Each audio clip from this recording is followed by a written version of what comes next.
Hi friends, అందరికీ నమస్కారం. అంజలి కథలకి స్వాగతం. ఈరోజు చందమామ కథ పేరు కళ్ళు విప్పిన యువరాజు. ఈ కథను రచించిన వారు సి మాధవరావు గారు. పూర్వము భాగ్యవతి నగరాన్ని సౌభాగ్యవర్మ అనే రాజు పరిపాలిస్తూ ఉండేవాడు. ఆయన పరిపాలన ధర్మ పరిపాలన. ఆయన క్రింద ప్రజలు ఎలాంటి కష్టాలు లేక హాయిగా బతుకుతూ తమ రాజే తమ పాలిటి దైవం అని నమ్మేవారు. సౌభాగ్యవర్మకు లేక లేక 60వ ఏట ఒక కొడుకు కలిగాడు. వాడికి సుందరుడు అని పేరు పెట్టుకున్నారు.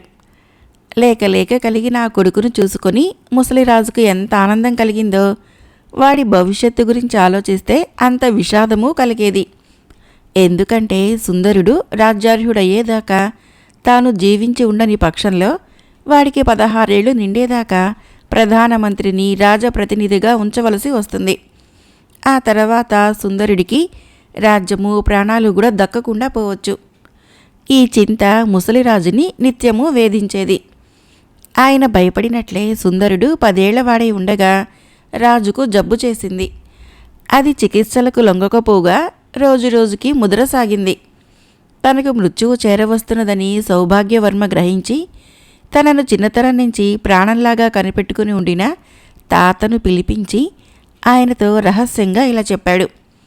తాత, నేను త్వరలోనే పోతానని తోస్తోంది. సుందరుడు పసివాడు. ఒకవేళ పట్టం కట్టినా రాజ్యం ఏలలేడు. అందుచేత వాడికి 16 ఏళ్ళు నిండేదాకా మహామంత్రి రాజ్యభారం చూడక తప్పదు. మహామంత్రి రాజకార్యాలు నిర్వహించటంలో సమర్థుడే. కానీ 6 ఏళ్ళు రాజ్యవైభవం రుచిమరిగాక అతడి మనసు ఎలా మారుతుందో చెప్పలేం. సుందరుడికి రాజ్యం దక్కకపోయినా నాకు విచారం లేదు. వాడి ప్రాణానికి అపాయం రాకుండా ఉండటం అతి ముఖ్యం. నాకు నీకన్నా నమ్మదగినవాడు లేడు. అందుచేత సుందరుడి ప్రాణాలు కాపాడే భారం నీపైన వేస్తున్నాను. ఇందుకుగాను రాజాంతఃపురం మీద నీకు సమస్త హక్కులు ఇస్తున్నాను. వాటిని మహామంత్రి కూడా జవదాటడానికి వీల్లేదు.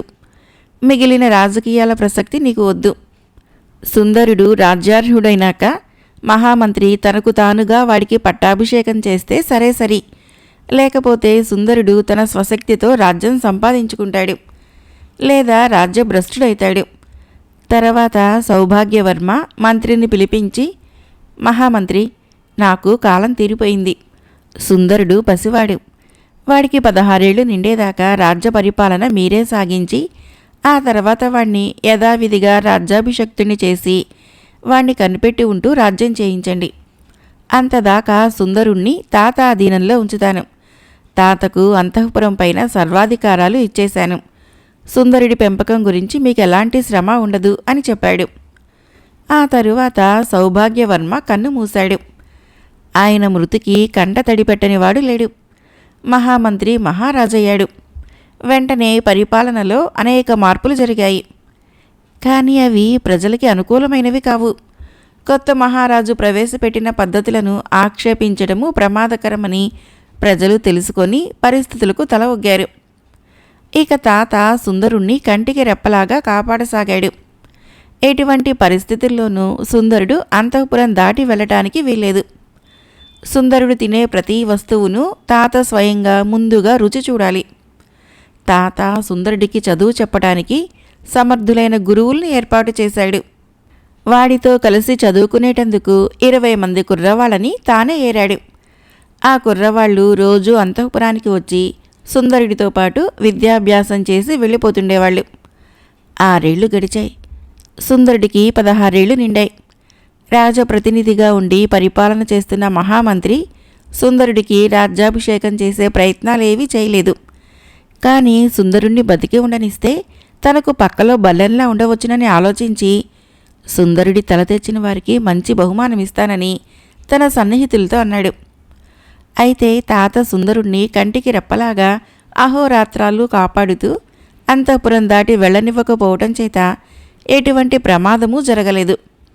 మరి 2 ఏళ్ళు గడిచాయి. మహామంత్రి ఒక కన్యను ఏరి సుందరుడికిచ్చి వివాహం చేశాడు. కానీ తాత తన ధర్మం తాను దృఢంగా నెరవేర్చేవాడు కావటం చేత ఆ భార్యాభర్తలని ఒక్క క్షణం పాటు కూడా ఒకచోట ఒంటరిగా ఉండనివ్వలేదు. భార్యాభర్తలు తన సమక్షంలోనే మాట్లాడుకోవాలి. రాత్రివేళ ఎవరి గదుల్లో వారు పడుకోవాలి. సుందరుడికి అతడి భార్య తాంబూలం కూడా ఇవ్వటానికి వీల్లేదు. తాత చేసిన ఈ చండ శాసనము సుందరుడికి చిరాకు పుట్టించింది.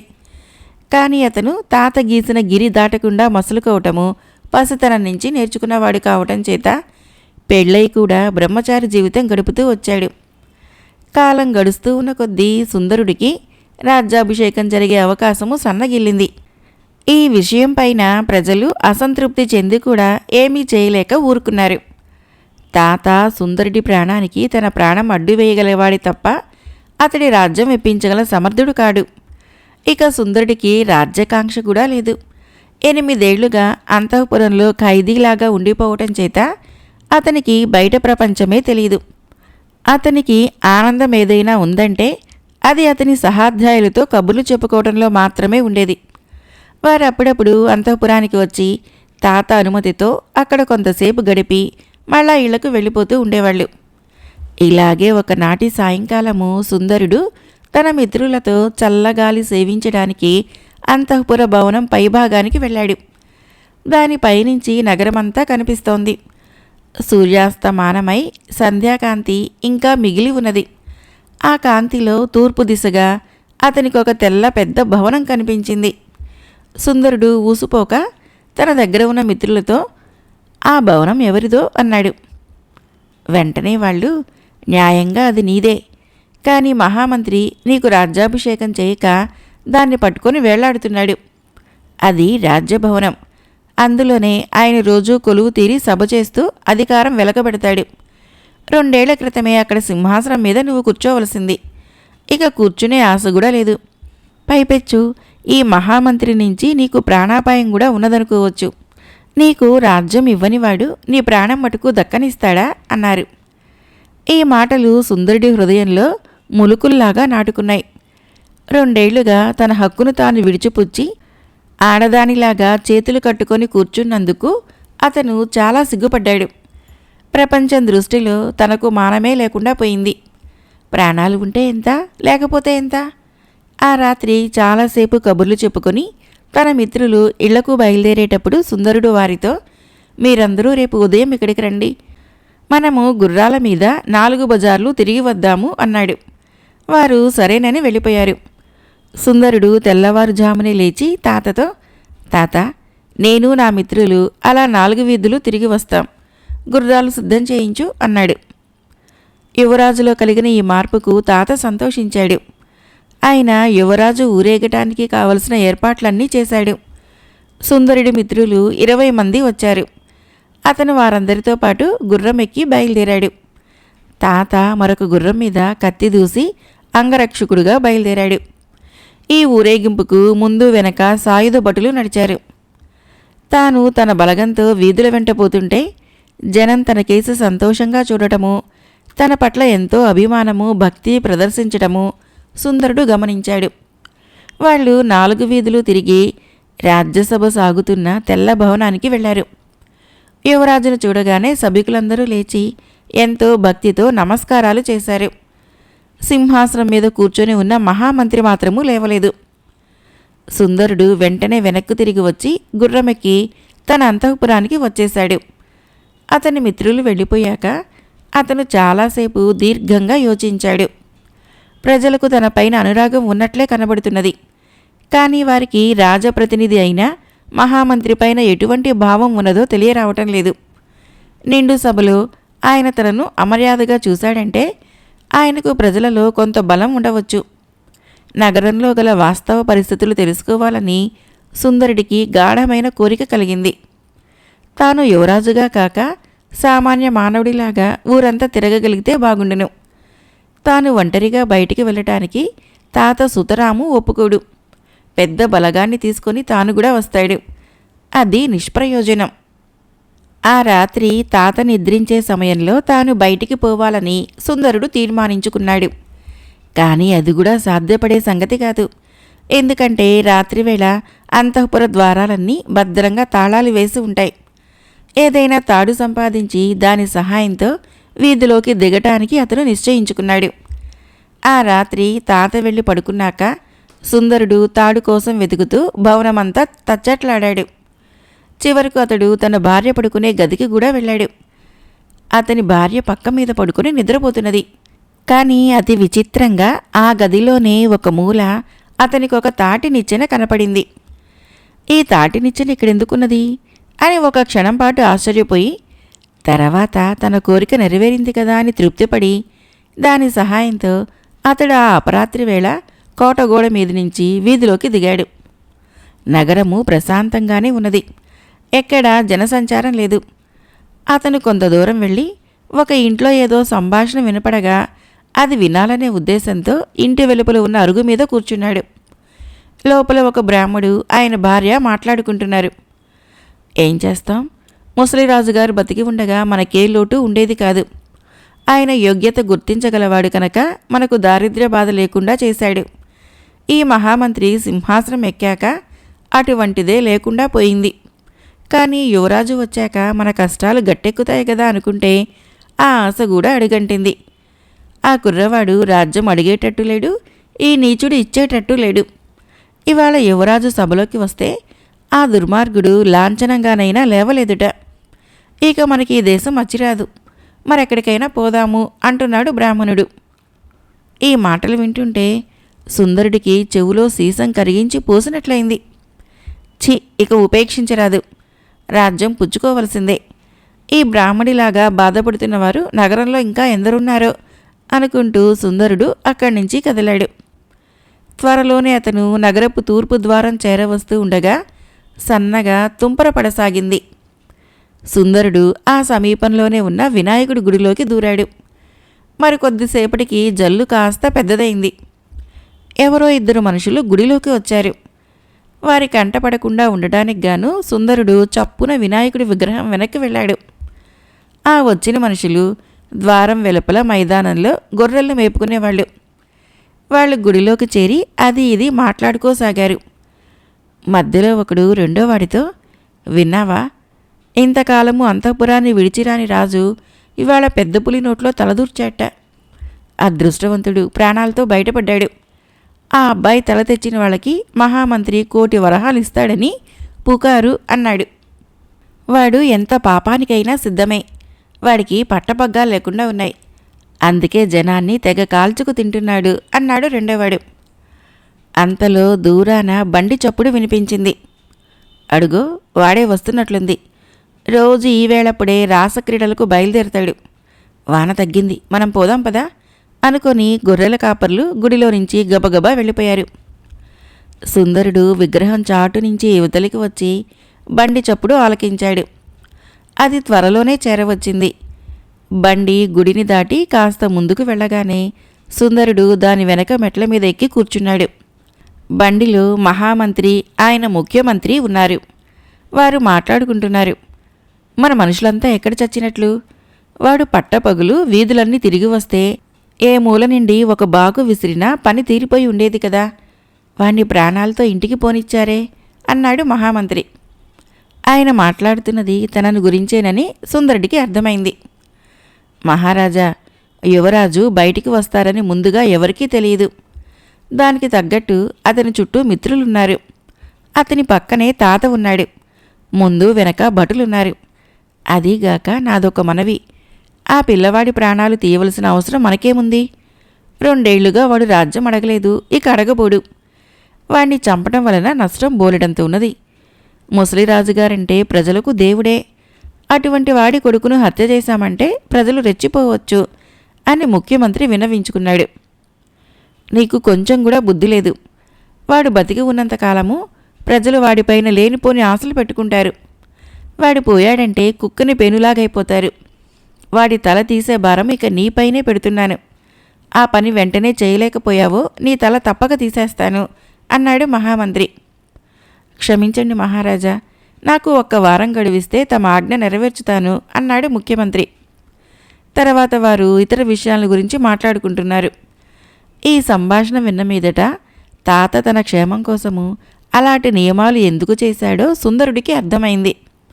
మహామంత్రి ప్రజాకంటకుడు, దుర్మార్గుడు.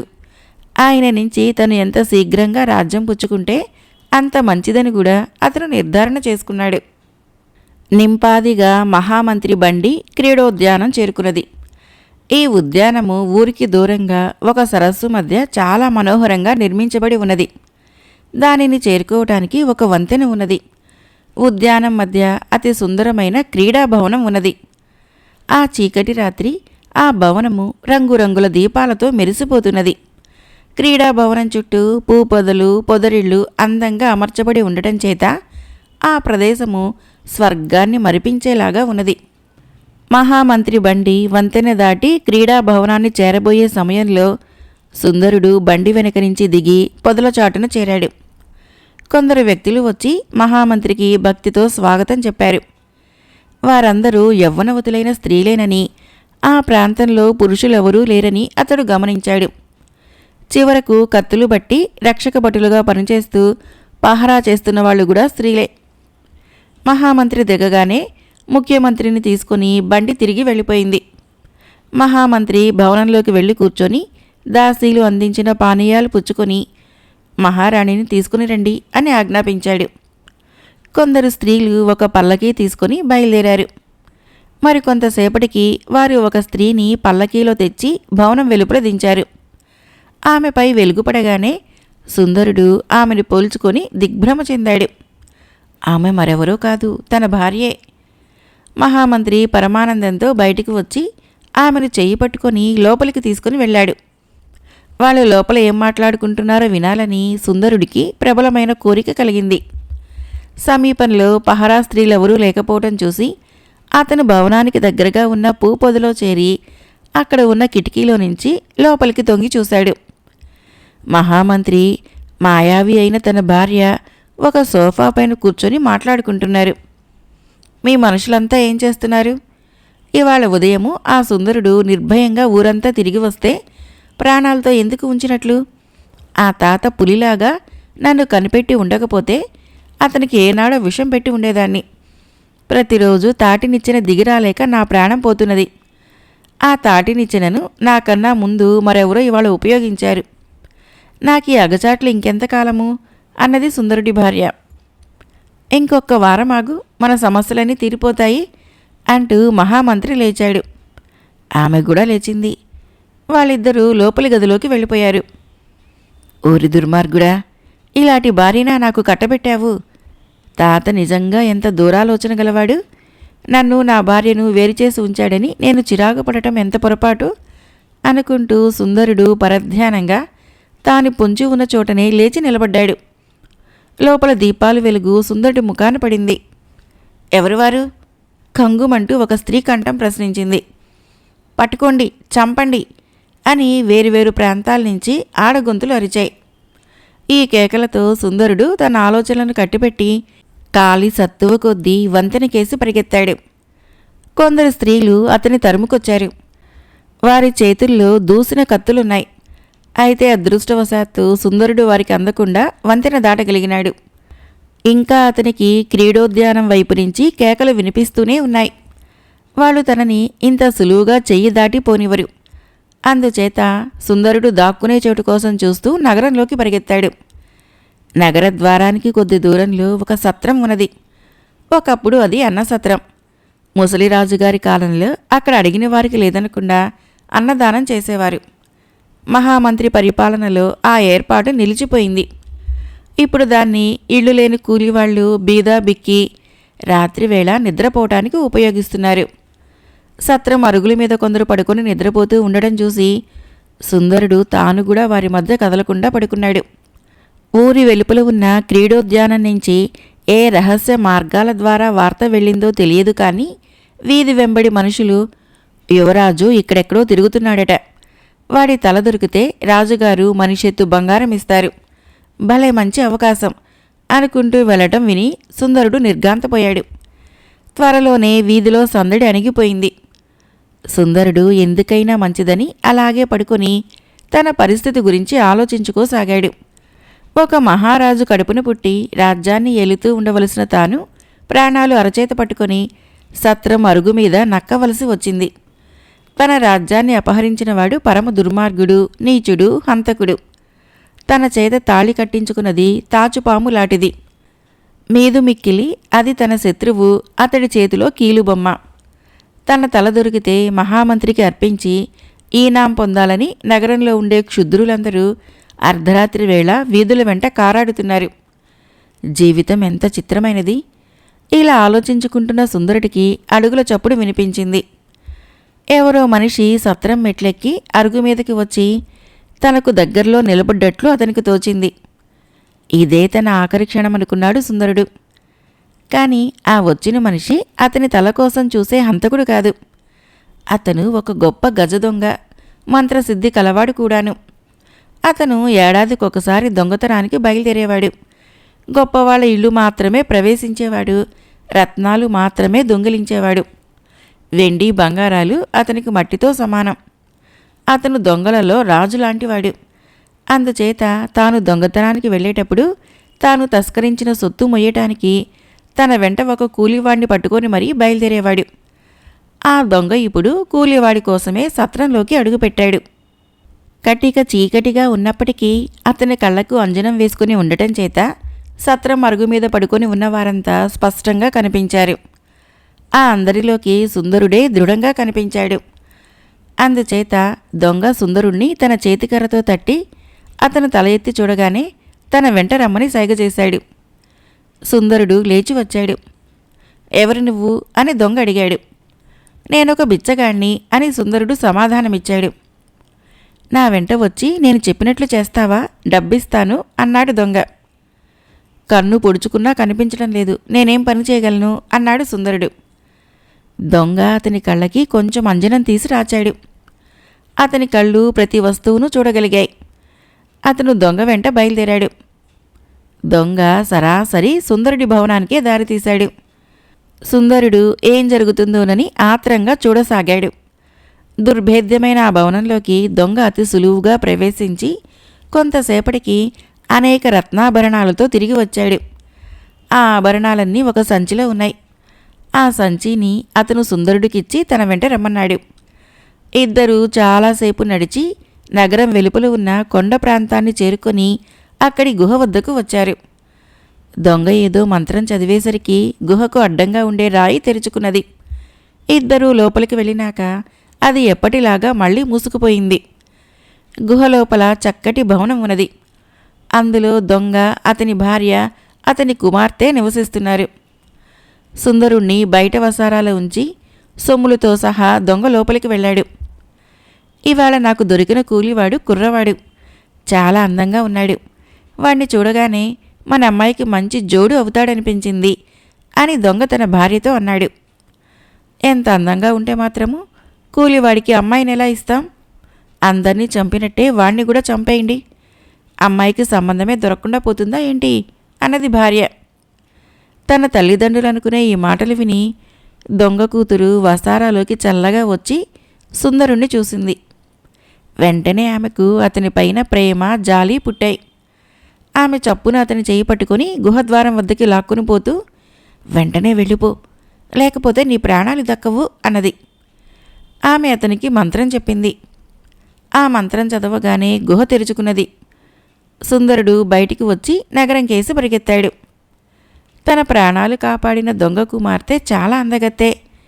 ఆమె అందాన్ని, ఆమె తనపై చూపిన అభిమానాన్ని అతను మరవలేకపోయాడు. చాలా దూరం పరిగెత్తి అలసిపోయి ఉండటం వలన సుందరుడు ఎక్కడైనా చతికిలబడి కాస్త విశ్రాంతి పుచ్చుకుందామనుకున్నాడు. అతను ఒక ఇంటి ముందున్న అరుగు మీద కూర్చున్నాడు. ఆ ఇంటిలో నుంచి అతనికి సందడి వినవచ్చింది. తెల్లవారటానికి ఇంకా కొంత వ్యవధి ఉన్నది. ఈ వేళప్పుడు ఈ ఇంట్లో ఏమి తంతు జరుగుతూ ఉండి ఉంటుంది అని సుందరుడు ఆశ్చర్యపడ్డాడు. అతను ఇలా ఆలోచిస్తూ ఉండగానే కొందరు బ్రాహ్మణులు, సమిధులు ఒక కుండలో నెయ్యి, ఇతర పరికరాలు పట్టుకొని ఆ ఇంటికి వచ్చారు. సుందరుడు వారిని పలకరించి, అయ్యలారా, ఏమిటి విశేషము అని అడిగాడు. ఈ ఇల్లు సోమయాజుగారిది. మన రాజకుమారుడికి ఈ తెల్లవారుజామున సర్పగండం ఉన్నదని సిద్ధాంతులందరూ గుణించి చెప్పారు. సోమయాజుగారు సర్పయాగం చేసి రాజకుమారుడికి ఆపద తప్పిస్తున్నారు. ఆయన వల్ల యజ్ఞం ఏమైతుంది? అందుకని మేం 10 మంది ఇల్లు తిరిగి అవసరమైన వస్తువులన్నీ పట్టుకొస్తున్నాం. రాజకుమారుడి కోసమంటే ఈ నగర ప్రజలు ప్రాణాలు ఇవ్వమన్నా ఇస్తారు. బాబు, వాళ్ళంతా అతగాడిపైనే ఆశలన్నీ పెట్టుకున్నారు అని ఆ బ్రాహ్మణులు సుందరుడితో అన్నారు. నేను కూడా లోపలికి వచ్చి ఆ సర్పయాగం చూడవచ్చునండి అని సుందరుడు కృతజ్ఞతతో అడిగాడు. రానాయినా, తప్పకుండా చూడవచ్చును. మహామంత్రికి ఏమాత్రం తెలిసినా యజ్ఞానికి భంగం కలిగిస్తాడని రహస్యంగా చేస్తున్నాం. కానీ న్యాయం పడితే నగరమంతటినీ ఆహ్వానించవలసిన విషయం కదా అన్నారు బ్రాహ్మలు. ఒక్కొక్క సంగతే వింటున్న కొద్దీ సుందరుడికి తన బాధ్యత మరింత బాగా తెలిసి వస్తున్నది. క్షణక్షణానికి తన భారం పెరుగుతున్నది. తాను ఇంతకాలము ఈ బాధ్యతను ఉపేక్షించినందుకు నొచ్చుకుంటూ అతను బ్రాహ్మల వెంట లోపలికి వెళ్ళి ఒక మూలగా కూర్చున్నాడు. లోపల హోమగుండం తయారు చేశారు. అందులో అగ్ని ఉంచి మంత్రోక్తంగా నెయ్యి పోస్తూ పెద్ద జ్వాల తయారు చేశారు. అగ్నిగుండం చుట్టూ కూర్చున్న బ్రాహ్మలు గొంతులెత్తి పెద్దగా మంత్రాలు చదువుతున్నారు. అకస్మాత్తుగా ఇంటి కప్పులో నుంచి సుందరుడి నెత్తిపైన ఏదో పడి మరుక్షణము ఎవరో విసిరినట్టుగా అగ్నిగుండంలో పడింది. అది ఒక పెద్ద తాచుపాము. బ్రాహ్మలు మంత్రాలు చదవటం ఆపి సుందరుడి కేసి ఆశ్చర్యంగా చూశారు. ఒక సిద్ధాంతి బయటికి వెళ్ళి ఆకాశం కేసి చూసి విషగడియ దాటిపోయింది అని కేకపెట్టాడు. బ్రాహ్మలు సుందరుణ్ణి సమీపించి, నాయనా, దాచకుండా చెప్పు, నువ్వేనా మా యువరాజువు అని అడిగారు. సుందరుడు వారి పాదాలకి నమస్కారం చేసి, నేను యువరాజునై మీకు చిన్న మెత్తు ఉపకారం చేయలేకపోయినా మీరు నా మీద వాత్సల్యంతో నాకు రాబోయే ఆపద ముందే గ్రహించి నా ప్రాణాలు కాపాడారు. మీరు నాకు తండ్రులు, నేను మీ కుమారుణ్ణి. మీరేది ఆజ్ఞాపిస్తే అది చేయటానికి సిద్ధంగా ఉన్నాను అన్నాడు. శీఘ్రమేవ రాజ్యప్రాప్తిరస్తు అని బ్రాహ్మలు సుందరుణ్ణి దీవించారు. సుందరుడు వారి ఆశీర్వాదాలు పొంది ఇంటికి బయలుదేరేసరికి తూర్పు తెల్లవారుతున్నది. అప్పటికే తాత లేచి సుందరుడు ఎక్కడా కనపడకపోయేసరికి ఏదో జరిగిందని గాబరా పడిపోతున్నాడు. దీనికి తగ్గట్టుగా దొంగలు ఇల్లు కొల్లగొట్టినట్లు తెలుస్తున్నది. మహామంత్రే ఏదో దుండగం చేశాడని, తాను ఇంతకాలము రాజకుమారుణ్ణి కాపాడటానికి చేసిన ప్రయత్నమంతా బూడిదలో పోసిన పన్నీరైపోయిందని, యువరాజు ఇక మళ్ళీ తనకు ప్రాణాలతో కనిపించడని ఆ ముసలివాడు తహతహలాడిపోతున్నాడు. ఆ సమయంలో సుందరుడు ఇంటికి తిరిగి వచ్చాడు. తాతకి ప్రాణాలు లేచి వచ్చినట్లయింది. బాబు, నాతో చెప్పకుండా రాత్రివేళ ఎక్కడికి వెళ్ళావు అని తాత అడిగాడు. ఆ సంగతులన్నీ తర్వాత చెబుతాను. ముందు నీవు పోయి ముఖ్యమంత్రిని పిలుచుకునిరా అన్నాడు సుందరుడు. యువరాజు పిలుస్తున్నాడనగానే ముఖ్యమంత్రి వచ్చాడు. ఎందుకు నన్ను రమ్మన్నారట అని ఆయన సుందరుడిని అడిగాడు. నిన్న రాత్రి మహామంత్రికి మీరు మాట ఇచ్చారు కదా, వారం రోజులలోగా నా తల తెచ్చి ఇస్తానని, అందుకే పిలిచాను అన్నాడు సుందరుడు. ముఖ్యమంత్రి సుందరుడి కాళ్లపైన పడి, క్షమించండి మహారాజా, ఆ దుర్మార్గుడితో నేను వేగలేక ఎటైనా పారిపోయే ప్రయత్నంలో ఉన్నాను. నేను నిజంగా తమకు అపకారం చేయగలననుకుంటున్నారా అన్నాడు కన్నీళ్లు పెడుతూ. ఎక్కడికి పారిపోనవసరం లేదు. రాజద్రోహ నేరం క్రింద ఆ మహామంత్రిని వాడి ఉంపుడిగతను పట్టుకుని రావటానికి భటుల్ని పంపండి. ఇక నుంచి నేను రాజును, మీరే మహామంత్రి. ఇవాళ సభకు వచ్చి ఆ రాజద్రోహులనిద్దరినీ విచారించి శిక్షిస్తాను అన్నాడు సుందరుడు. ఆ ఉదయము రాజ్యసభ ఆరంభమయ్యేసరికి మహామంత్రికి, యువరాజు భార్యగా నటిస్తున్న దుర్మార్గురాలికి సంకెళ్ళు తగిలించి భటులు తీసుకుని వచ్చారు. సుందరుడు తన 20 మంది మిత్రులతోనూ వచ్చాడు. అతను మొదటిసారిగా తన సింహాసనం పైన కూర్చున్నాడు. రాజద్రోహుల విచారణ జరిగింది. వారికి శిరచ్ఛేదం విధించబడింది. ఈ వార్త కార్చిచ్చులాగా నగరమంతా వ్యాపించింది. జనంలో కలిగిన ఆనందోత్సాహానికి అంతులేదు. ప్రతి ఇంట పండగ చేసుకున్నారు. ఆ రోజే కొంత సైన్యాన్ని వెంటబెట్టుకొని సుందరుడు గజదొంగ ఉండే గుహకు వెళ్ళి మంత్రం తెలిసి ఉండడం చేత సులువుగా లోపలికి ప్రవేశించాడు. తనకు మరణదండన పడుతుందని దొంగ అనుకున్నాడు. కానీ సుందరుడు అతన్నేమీ చేయలేదు. నీవు దొంగతనం చేసిన సొమ్ము తీసుకుని పోయి ప్రజలకు పంచటానికి, నీ కుమార్తెను నాకిచ్చి పెళ్లి చేయమని అడగటానికి వచ్చాను. గడిచిన రాత్రి నీకు కూలీగా పనిచేసింది నేనే. మీ అమ్మాయి నా పట్ల చూపిన ఆదరాన్ని నేను మరవలేను అన్నాడు సుందరుడు. తర్వాత సుందరుడు పరిపాలనా వ్యవస్థ యావత్తూ సరిదిద్దాడు. దానధర్మాలు మళ్లీ మునుపటిలాగానే సాగాయి. ధర్మసత్రాలకి మళ్లీ జీవం వచ్చింది. సర్పయాగం చేసిన బ్రాహ్మలే వచ్చి సుందరుడికి రాజ్యాభిషేకము వివాహము జరిపించి అంతులేని బంగారము దక్షిణగా పుచ్చుకున్నారు. సుందరుడు ప్రజల కష్టసుఖాలు తనవిగా చూసుకుంటూ తన భార్యతో సుఖంగా జీవించాడు. కథ అయిపోయింది. ఫ్రెండ్స్, నా కథలు నచ్చినట్లయితే మన ఛానల్ని తప్పకుండా సబ్స్క్రైబ్ చేయండి, లైక్ చేయండి, మీ ఫ్రెండ్స్కి షేర్ చేయండి, కామెంట్ చేయండి.